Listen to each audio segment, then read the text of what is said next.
आप how to calculate force exerted by earth on moon, यानी earth जो gravitational force moon पे exert करता है वो कैसे कैलकुलेट कर सकते हैं।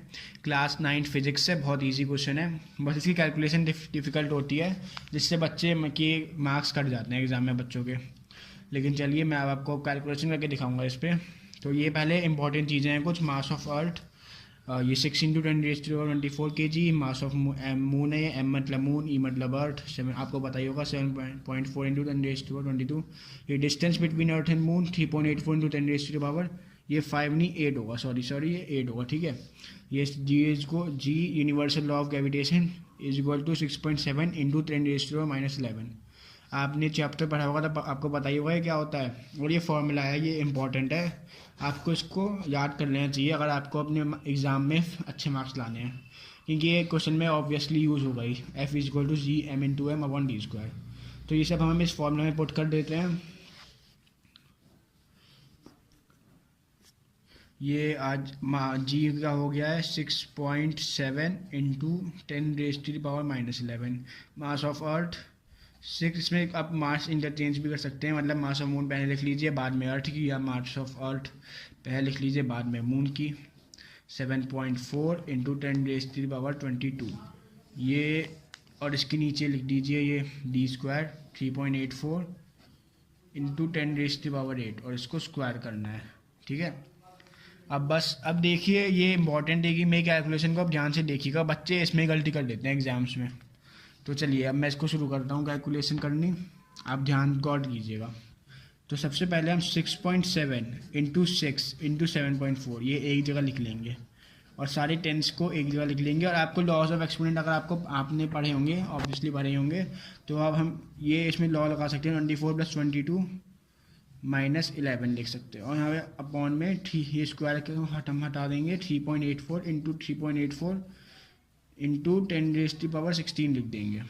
तो अब यहाँ पे 6.7 को हम 67 लिख सकते हैं डेसिमल हटा के, और इंटू 6 कर सकते हैं, इसमें भी डेसिमल हटा देंगे 74, इसमें अपॉन 10 इंटू 3.84 इंटू 3.84 लिख सकते हैं, ठीक है।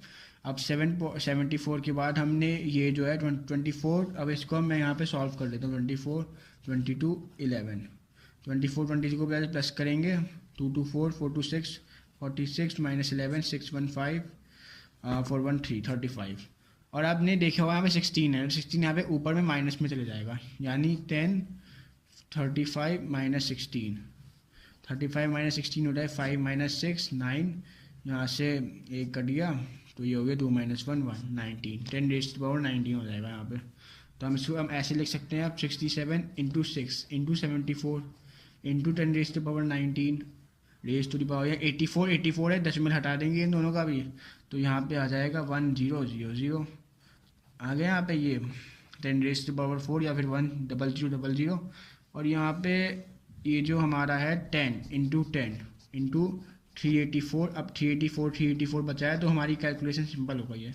ये काट देंगे, ये 0 कट गए, यहाँ पे बचा 100, यानी 19 + 2 10⁻21। अब देखिए ये आ गया है, सिंप्लीफाई हमने काफ़ी हद तक इसे कर दिया है।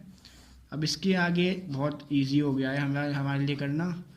अब नेक्स्ट पेज में आ जाता हूँ मैं। तो हमें अब 384 का स्क्वायर यहाँ पे हम लिख देंगे, जो कि है 147456। मैं अभी कैलकुलेट नहीं करूँगा क्योंकि वीडियो लंबी हो जाएगी बहुत और आप बोर हो जाएंगे। और ऊपर है 29748, तो 67 × 6 × 74 होता है ये। अब इसको हम मल्टीप्लाई करेंगे 10⁻21। अब यहाँ पे एक चीज़ देखिए, ये 147456 6 डिजिट नंबर है और ये 5 डिजिट नंबर है, तो ये डिनोमिनेटर बड़ा है न्यूमरेटर से, तो हमें कैलकुलेशन करने में दिक्कत हो रही है बहुत। तो हम ऐसे लिख सकते हैं 29748 इंटू, यहाँ पे हम 21 को हटा देंगे, इसमें से एक 10 बाहर ले लेंगे, तो 0 × 10⁻20 हो जाएगा, और यहाँ पे हो जाएगा 147456। अब बहुत सिंपल है, बस इसको आप कट कर दीजिए और फिर आपका आंसर आ जाएगा 2.01 ×